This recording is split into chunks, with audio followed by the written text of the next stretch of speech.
The distance from the Earth to the Sun is 149.6 million kilometres. If a spacecraft travelled to the Sun and back to Earth 3 times, how far would it have travelled? Give your answer in standard and ordinary form. So let's write 149.6 million. So 149, pop the 6 in. So 149.6 million would look like this. And that's written in ordinary form. So let's just write this in standard form, just to practice. So remember standard form, you take the first non-zero digit, place the decimal point after it, and then write all the other non-zero digits, including any zeros that are between non-zero digits. Then we want to multiply this decimal by a power of 10. So what power of 10 must we multiply 1.496 by in order to get back to that number there? Okay, so let's do some jumping. If the decimal point is here, we'd need to multiply it by a power of 1, 2, 3, 4, 5, 6, 7, 8 by 10 to the power of 8 in order to get back to 149.6 million. So the question is asking the spacecraft travelled to the Sun and back again 3 times. So this distance would be one way, so say from the Earth to the Sun. So we're going to take this number and multiply it by 6 because that is a one-way trip. So times 6, and go into our calculator, we're going to enter 1.496 times 10 to the power 8. We're going to use the EXP button. So when you press that button, you get an E on your calculator screen, and what you've just entered is times 10 to the power of. Now you need to put in the power. So the power is 8, so you don't need a 10 here, and you don't need a multiplication sign. As long as you've got the E, then you just enter the power after that E there. So we're going to multiply that by 6.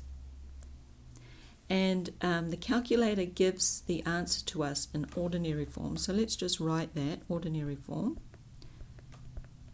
We've got 5 zeros. And I like to put the commas in just to kind of see what number we actually have. So 897,600,000.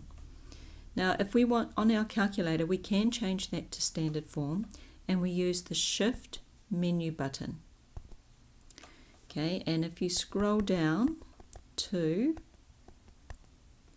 display, so you see along the bottom of the screen we've got fixed, scientific, normal, and ENG. So at the moment we're in just normal display. If we select F2 for scientific, now it's asking us to select the number of decimal places the decimal part of standard form would have. So let's say 3. You could have 4, or you could have 2, so let's just go 3, execute, and then execute. And now I've got the ordinary form of that number. If you press execute again, so the blue button, it will give it in standard form. So now the calculator is set in standard form, which another term for that is called scientific notation. So it will give your answers in standard form. So 8.98 times 10 to the power of 8. So this is ordinary form and this is standard form. Okay, let's have a look at the next question. The total surface area of the Moon is about 38 million square kilometres. The surface area of the Earth is about 510.1 million kilometres squared. Let's write those both in standard form. So 38 million. So this is it in ordinary form. Let's just do this without our calculator. So 3.8 times what power of 10 to get us back to that number there. So it would be, if the decimal point is there between the 3 and the 8, 1, 2, 3, 4, 5, 6, 7. So 3.8 times 10 to the 7. Then 510.1 million would look like this. 510.1 million. Okay, that's ordinary form. So standard form, 5.1. We're going to include that 0 there because it's between two non-zero digits. Okay, times 10 to the power of, so if the decimal point is there, 1, 2, 3, 4, 5, 6, 7, 8. Going back to the question, if the moon and the Earth's surfaces were to be flattened out, how many moons could fit on the surface of the Earth? And then what would be the total surface area of both the Earth and the moon? So we've got two questions here. How many moons could fit on the Earth's surface? So we're taking the Earth's surface, okay, times 10 to the power of 8, and we're dividing that by the surface area of the moon. So what this is saying is how many moons are in the Earth's surface, or how many could fit on the Earth's surface. So let's enter this into our calculator.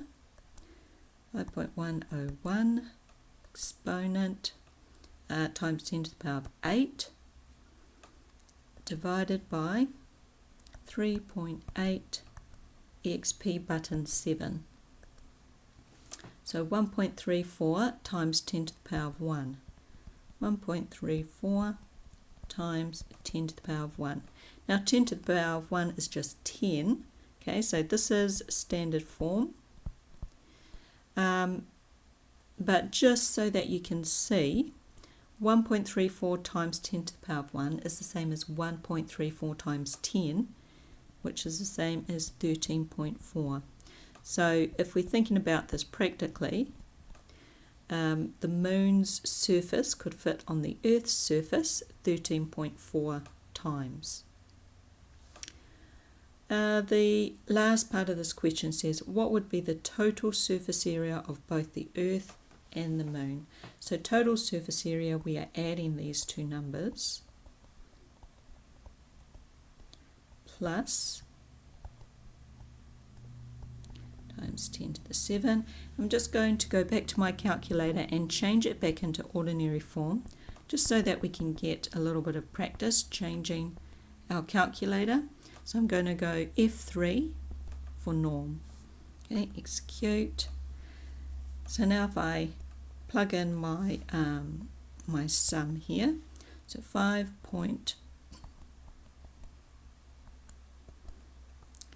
plus 3.8 times 10 to the 7.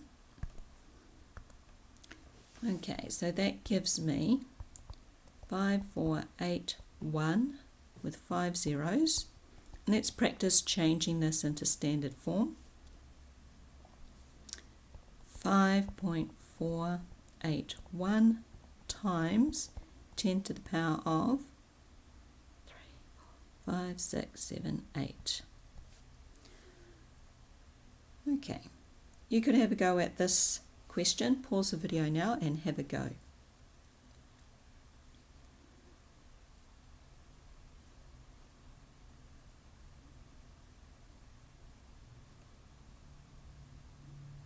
How'd you go with that?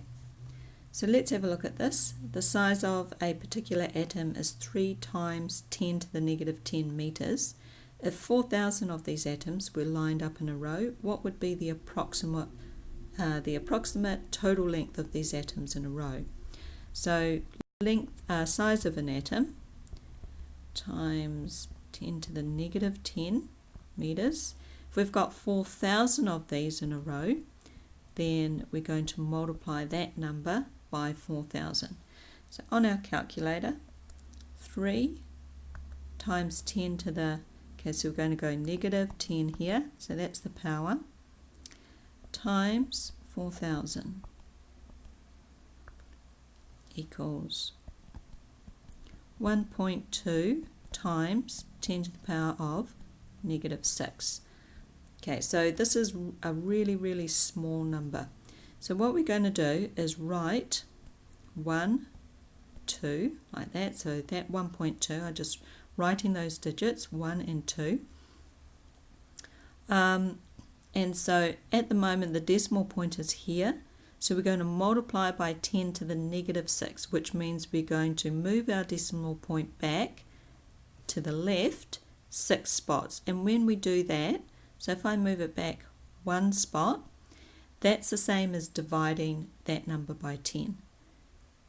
Divide by 10, divide by 10. So each time we're moving the decimal point back, we're actually dividing the number by 10. And that's where that negative in the power comes in.